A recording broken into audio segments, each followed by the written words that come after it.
Hi there. Firstly, I want to say that carers do an amazing service. They work long, unsociable hours with very little pay. They aren't given travel time, so have to race from one client to another and are expected to go without meals or trips to the loo. Hats off to them.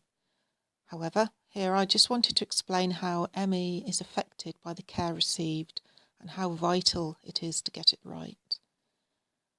With the care agency that I'm with now, I have been provided with one carer 6 days a week for the past 9 months, with different carers on her day off. Unfortunately, my main carer has had to stop working because of illness, so there are huge changes in my care until somebody else can be provided. With ME, our bodies view everything as a threat. That's why we are so hypersensitive. Our brains are always assessing whether we're in danger or not, so everything new has to be examined and processed.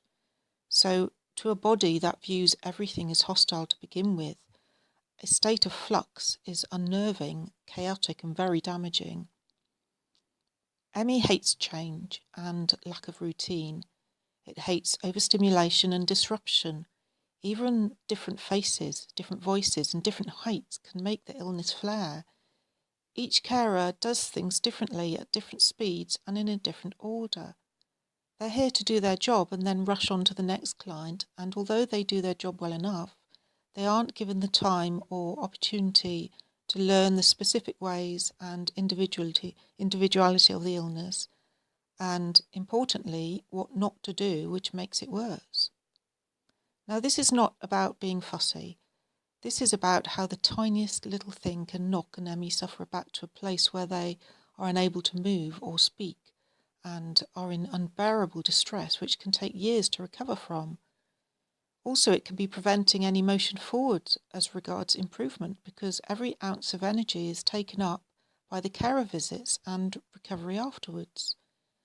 See, if you had a sleeping baby and had 3 different carers a day looking after it, all handing it from one to another, how long before it starts crying? My ME is that baby, and the lack of consistency makes it scream. Having one main carer means they can be tuned in to what I need. So I'm not just another client needing to be looked after. I can tell them how things need to be done and why it's important that it's done that way. And hopefully I'd only need to tell them once, although it usually does take a few times. But when there's lots of different carers showing new carers how things are done, it's a bit like the game Chinese Whispers. It ends up being something completely different by the end. And of course, there's the fact that the more carers there are, the higher risk of exposure to infection, which is another thing so damaging to ME. On the whole, the carers are very good, but it does seem that they behave the same way with every client they have. But I'm not 90 and I'm not deaf. The carers know that they need to be quiet, but they don't seem to realise that they are not. All my needs are written down in my carer file, and some are written out and stuck to the wall, but often they don't think it applies to them. And some carers feel it's their duty to cheer me up. It's all out of pure kindness, but they just don't realise how draining conversation is and how exhausting it is just to have someone else around and having to smile and be sociable and put on a brave face day in, day out when you feel so deathly ill. I'm trying to get better here.